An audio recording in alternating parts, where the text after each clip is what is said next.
Do you feel like you suck at wholesaling? Are you hearing all these stories of people making hundreds of thousands or millions of dollars wholesaling? And you're working your butt off and you're not making any money? You're calling all day long realtors or sellers. You're out there blasting text messages and emails. Dude, maybe you're even out there, I don't know, door knocking, knock, knock, knock, and you're getting nothing. Are you starting to think this is all just some BS game? Well, I can tell you I felt that way. And I'm going to tell you the 3 reality checks, the 3 hard lessons that I learned and fixed to become a much better wholesaler, a successful wholesaler. So my story, you may resonate a little bit. I started wholesaling about 18 months ago. However, I've been a real estate investor since the age of 18. I've always loved real estate. I've been good at it. But when I started wholesaling, I didn't start normal cash wholesaling. I actually started creative wholesaling. I found Pace Morby on YouTube and I absolutely fell in love. And I did absolutely everything from A to Z, but my focus was mostly creative. I was doing acquisition, disposition, and I was calling all over the country and honestly just getting a few deals here and there. So let me tell you the 3 things I fixed and the results have been just extraordinary. The first thing and the first hard truth I realized was I cannot do, and honestly, I don't think you can do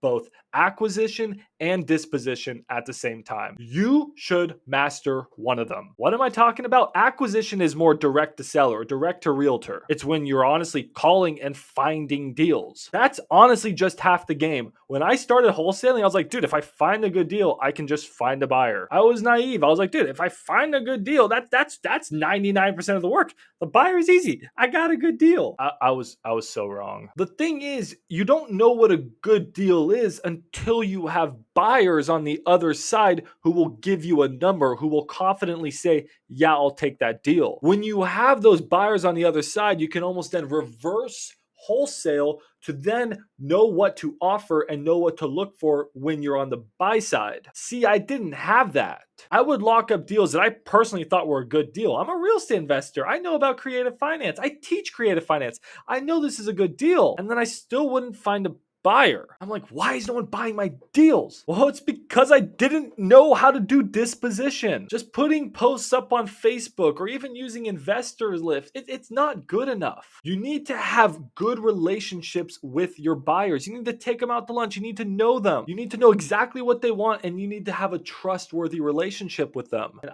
I just didn't have that.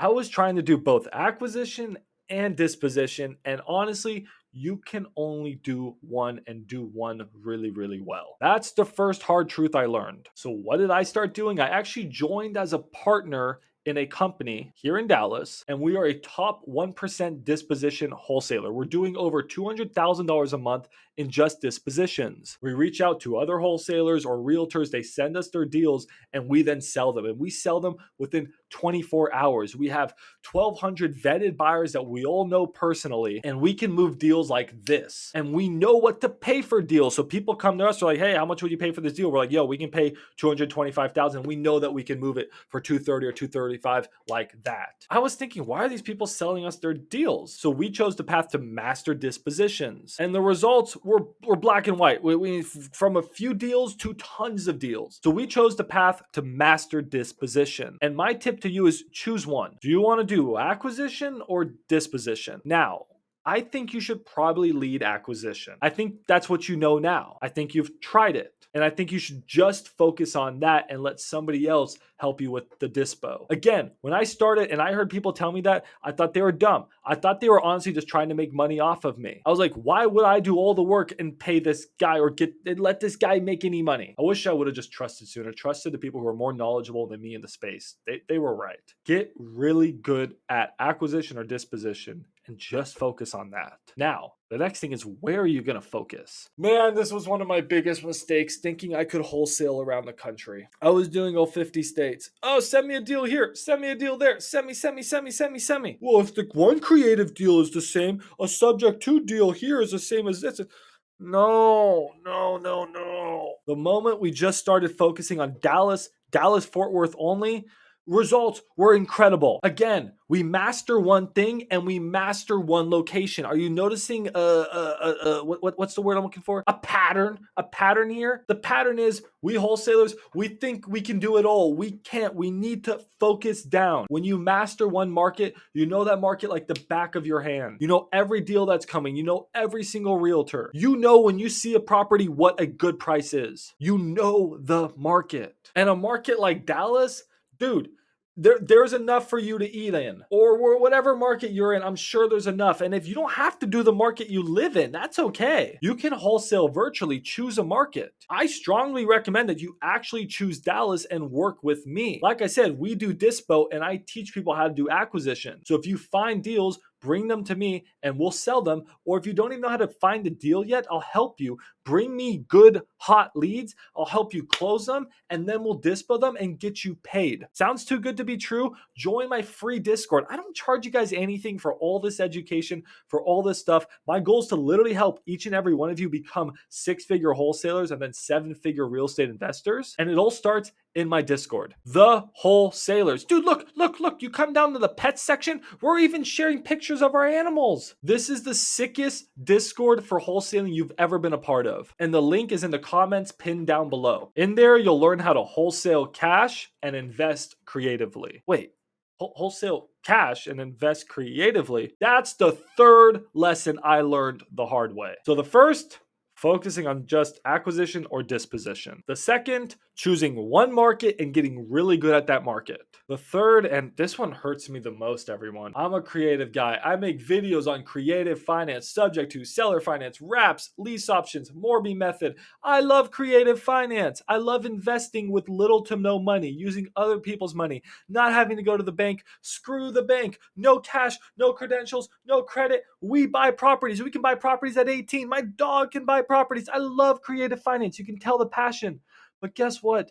Creative finance, wholesaling, it's hard. It's harder than cash wholesaling. So something that I learned the hard way is to wholesale cash or have cash be your primary focus and use creative finance to then revive the leads that didn't work cash and also take that money you make wholesaling and invest it creatively. What do I mean by all that? When I get on a call, hey, I'm really interested in your property. Oh, great. I want to make a cash offer. What kind of offer do you want to make? Okay, I think in the back of my head, I can probably do 75% of ARV. Repairs are 30 grand. So I do the math. I know ARV's 400. So I'm like, so that would be human calculator mode, 270. Hey, I can offer you $270,000 cash for your property. And if they're like, maybe, then I'm like, okay, cash is going to work. We're going to get this deal. If they say, hell no, I say, oh, that's fine. I can actually pay full price. I can pay $400,000. Are you willing to be a little bit creative? And if they're like, what do you mean creative? I'm like, hey, do you have a loan on your property? I'm interested in taking over your loan payments, subject to, or hey, I understand that you don't have any debt on your property. That's awesome. Congratulations being debt free. However, are you interested in making even more money? Maybe $450,000 or $500,000 for your property, but just getting paid over time and deferring some taxes? That's seller finance. But guys, did you see what I did there? I started with cash because cash is the easiest and simple for not only you to learn and you to master. You can learn cash wholesaling in a couple weeks. You will learn creative finance wholesaling in a couple years. But it's also, think about it, it's also easier for the seller to understand. This is pretty simple. This is cash. This is my dog Soup. And even Soup knows what this is. What is this? But do you think Soup here understands what a subject to is, or a seller for what? So something I learned the hard way was, yes, I love creative finance and I think creative finance investing is literally the world's greatest thing and will help you become a multi-millionaire. But for regular wholesaling and to just make a lot of money and a lot of money fast, guys, just old simple cash is the way to go, and then use creative finance to revive those leads. So those are my 3 big tips. But hey, I also have a bonus for you. I'm a cool dude, and I'm gonna give you a bonus after you subscribe to this channel. So hey, hit that subscribe button. Just click it. Click it. Cool. Thank you. That was very nice of you. I appreciate it. Now let me tell you my bonus tip. Realtors are not that bad. Now, yes, maybe I'm a little bit biased because I'm a licensed realtor, but guys, realtors will make you a lot of money. Pocket listings. I was sleeping on pocket listings. When I was cold calling or calling realtors and just calling, I was so annoyed every time I got a realtor. They're like, nah, I don't want you now. And I would not be I wouldn't be mean to them, but I wouldn't be like, oh, that's okay. You sound so pretty on the phone. Your kid in the background's not annoying at all. Oh my God, you're just so beautiful. Okay, well, maybe don't rizz them up, but you get the point. You need to be really, really nice to these realtors, build a really good relationship with them because they are going to send you deals before anyone else. And that is called a pocket listing. And man, my company is hustling these pocket listings. We got a pocket listing at 240.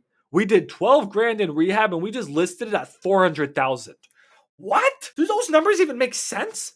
No, it doesn't make sense. It doesn't make sense because that's the power of a pocket listing. These realtors are going to list these properties on MLS anyways, but before they list on MLS, they're just going to call their favorite people, be like, hey, mom, are you interested in this property? Oh, no, you're not. Okay. Who else should I call? Maybe I should call Max. Max was really nice to me. Hey, Max, are you interested in the property? Fuck yeah, I am. Guys, when you call these realtors and maybe they sound mean on the phone or something, they're regular people. I get tired of being on the phone. People call me, I'm like, dude, what do you want? What do you want? Realtors, they can't always just answer and be nice. So don't be turned off when they answer and they're a little bit aggressive. Just calm them down. Be like, hey, I'm a really interested buyer. I understand this deal is not the right deal. Do you have any other deals? You don't? Let me please send you over my information, my buy box, everything about me, and all future deals. Please just send to me first before you list on MLS. I am a qualified buyer or I know qualified buyers and I will buy your deals within 24 hours. Just let me have first dibs. How can you say no to that? You can't. So that is my fourth tip for you. Build a big network of pocket listings. And if you guys want, you guys tell me in the comments down below under where I pin the wholesalers, which you should join. Tell me in the comments down below if you want me to make a video on how I get pocket listings. How my company got like a $240,000 pocket listing that we just listed for 400,000. Makes no sense. If you guys want to start finding deals like that, if you found a deal like that, we paid our acquisition agent $20,000 cash money. We gave him 20 grand for just building a relationship with the realtor. If you want to learn how I do pocket listings, let me know in the comments down below and I'll make a dedicated video on that. But anyways, guys, these are the 4 reasons, the three plus bonus 1 that you are failing as a wholesaler. And how do I know? Because I made all these mistakes. And when I started to change these 3 things, my money started to change. The results started to change. Realizing I'm not Superman. I can't do both acquisition and disposition. I can't be wholesaling around the country. And guys, creative finance, I can't be pitching creative finance and forcing creative finance in every deal and saying, I hate cash. I need to also be doing cash. Those things are going to help you become a much, much more efficient wholesaler. I hope this video was helpful. Subscribe to this channel if you love me and you love my dog, and I'll see you in the next video. Bye, everyone.